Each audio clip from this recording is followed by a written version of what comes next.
Bom dia, boa tarde, boa noite, irmãos, irmãs, amigos, amigas. Quero expressar mais uma vez como é bom estar aqui com você para compartilhar um pouco mais da palavra de Deus.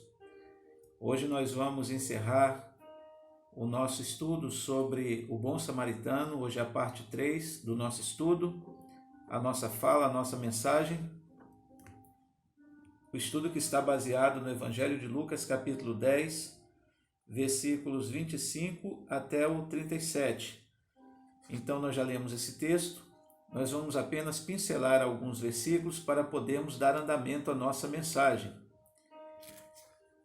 Então, voltando onde nós paramos, nós dissemos que quando o sacerdote, tanto o sacerdote como o levita, quando viram aquele homem caído, quase morto, eles atravessaram a rua, atravessaram a estrada, uma estrada sinuosa, poeirenta, uma estrada que não era de asfalto, mas era de areia, chão batido, terra, pedra, enfim. Não dá para entrar nos detalhes da estrada aqui no pouco tempo que temos. E aí, nós destacamos o fato nem o sacerdote, nem o levita poderem tocar no corpo de um morto, porque pela lei, pela religião deles, eles estariam 7 dias impuros, sem poder exercer o ofício. Porém, Jesus coloca que esse homem que estava caído, que foi assaltado, que foi agredido por assaltantes, ele não estava morto. A Bíblia diz que ele estava quase morto. E aí sabe uma coisa que me chama a atenção? Quantas vezes nós temos o hábito de matar as pessoas ou de considerá-las mortas. O ser humano é descartador de vidas. Pessoas que estão sofrendo, pessoas que estão com a sua dignidade ferida, estão envergonhadas, estão em processo de depressão, são colocadas de lado, como se estivessem mortas. E algumas pessoas chegam a perguntar por que não morre logo. Já ouviu a expressão assim? Por que não morre logo? Eu digo a você, querido sacerdote, querido levita, se posso assim fazer essa analogia para os tempos de hoje, nós temos que ter o cuidado com aqueles que sofrem, ter o cuidado para não considerar mortos aqueles que querem viver, aqueles que estão vivos, aqueles que precisam de ajuda. Não podemos descartar a dor, o sofrimento do próximo, a dor, o sofrimento do outro. Não posso dedicar o meu tempo apenas àqueles que estão saudáveis. Eu preciso dedicar o meu tempo, a minha vida, o meu recurso para aqueles que precisam de socorro. Veja, continuando essa mensagem, percebemos que o cuidado com a religião, com os dogmas, foi maior do que com a vida. É isso que Jesus está censurando. A religião que não valoriza a vida não tem sentido. A religião que não coloca a necessidade humana, quando nós vemos no Gênesis a coroa da criação de Deus, a religião que não valoriza a necessidade do ser humano está fadada ao fracasso, está fadada a ser mais um rito, porque a religião ela surgiu depois da criação do homem. Veja isso. Mas continuando a nossa palavra, um samaritano, após aquele sacerdote, aquele levita terem passado e olhado para a dor daquele que estava caído, e terem ido embora e terem se afastado, um samaritano. Quem era o samaritano? Dentro da escala social judaica, samaritano era parte da nação de Israel que havia se envolvido com outros povos, onde seus filhos, suas gerações, haviam se envolvido com outras nações, contraindo casamentos mistos, se envolvido com a adoração de outras divindades e por isso eram considerados excluídos da religião judaica.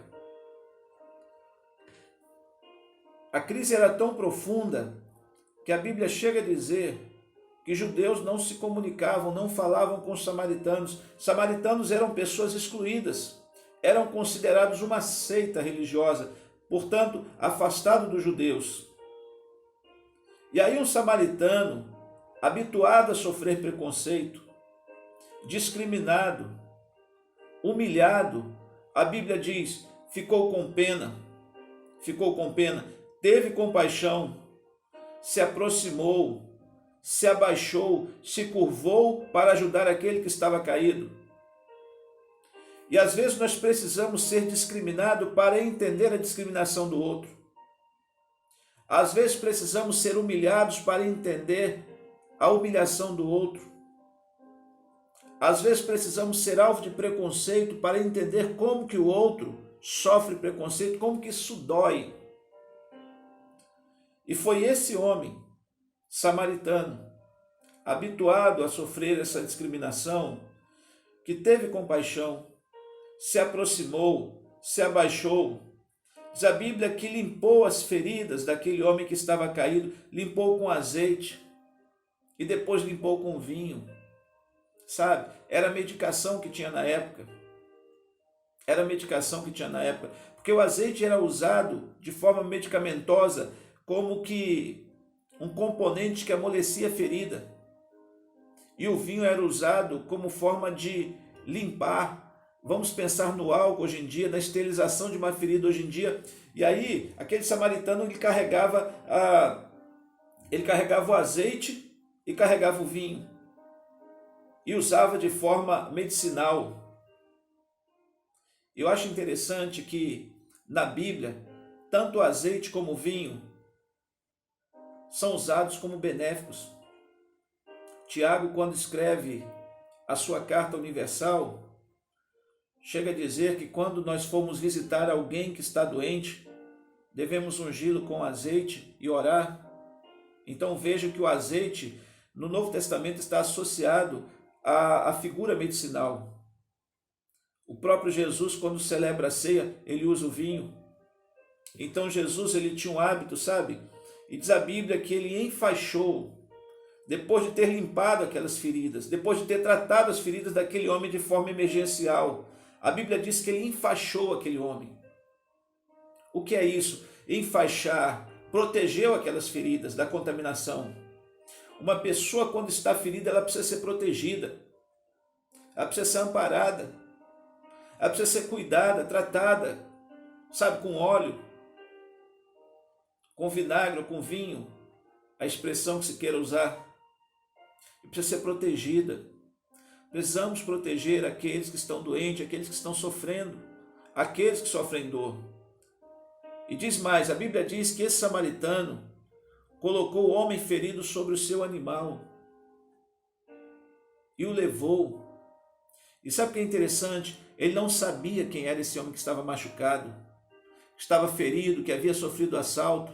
Ele não se preocupou, talvez um de nós diria, pode ser um assaltante, pode ser alguém doente, alguém que eu não conheço e por isso eu não vou. Não, o samaritano não se preocupa, é uma vida que está caída, é alguém que está machucado, eu preciso tratar, eu preciso levar, eu preciso pagar o preço. E levou para uma pensão, fosse em nossos dias, um pronto-socorro, talvez, um hospital, talvez, e colocou esse homem agredido, machucado, assaltado lá, sabe? E ele pagou. Disse, olha, cuida desse homem para mim. Eu estou viajando e daqui a alguns dias eu vou voltar por aqui. O que você gastar, disse isso ao dono da pensão, o que você gastar, soma que eu vou pagar. Jesus pagou o preço por nós. Isso me faz lembrar que a igreja é pronto socorro para os doentes. A igreja, ela realiza o trabalho de Cristo. Veja lá em Efésios capítulo 1, versículo 23, o que a Bíblia diz. Olha, A igreja é o corpo de Cristo. Ela completa Cristo, o qual completa todas as coisas em todos os lugares. A igreja é o corpo de Cristo. Ela completa Cristo. Ela faz a obra de Cristo. Esse é o papel da igreja. Esse é o papel da igreja. A igreja é pronto-socorro para tratar o que está doente, ao que está ferido, ao que está caído. E aí, o que aquele mestre da lei queria saber de Jesus? Quem é o meu próximo? E Jesus conta essa parábola. E eu pergunto para você, quem é o nosso próximo? Quem é o meu próximo? Quem é o seu próximo? E assim como o bom samaritano fez, Jesus Cristo disse, vai e faze o mesmo. Esse é o papel nosso como cristão. Esse é o nosso papel enquanto igreja. Esse é o nosso papel enquanto servo de Deus. É o que a Bíblia nos ensina. E se você quer ser um cristão, o caminho é esse. É isso que devemos fazer, pois é isso que Jesus nos ensina, a despeito do que falem a respeito de Jesus. O que temos pregado aqui é sobre o que Jesus ensina. A despeito do que você conheça sobre religião, a respeito do que você conheça sobre igreja, Jesus Cristo é esse que a gente prega. Você pode ter se frustrado com o conceito de igreja, com pessoas religiosas, com pessoas que se dizem evangélicas ou católicas, ou seja lá de que denominação for, não importa. A despeito do que você tenha se ferido, Jesus Cristo é esse que trata, que cuida, que socorre, que protege. É isso que ele nos ensina. Então, querido, creia em Cristo. Entregue a tua vida a Jesus. Abre o teu coração para Ele. Deixa Ele fazer uma obra na tua vida. Não uma obra de religião, de algumas religiões que você conhece. Não obra de algumas instituições que você conhece. Não obra de alguns homens que talvez você conheça, mas a obra de Deus. Vamos orar? Nosso Deus, eu quero entregar a minha vida, a nossa vida, a vida de quem está nos ouvindo, em tuas mãos. Muito obrigado por pregar a tua palavra. Muito obrigado por poder ensinar, Jesus, quem tu és. Muito obrigado por poder falar da tua obra, do teu reino. No nome santo de Jesus, entregamos a nossa vida, esse dia, essa tarde, essa noite, em tuas mãos, pois cremos em ti, recebemos a ti como nosso Salvador, no nome santo de nosso Senhor e Salvador Jesus, hoje e para todo sempre. Amém. Deus nos abençoe, um bom dia a todos e um beijo no seu coração,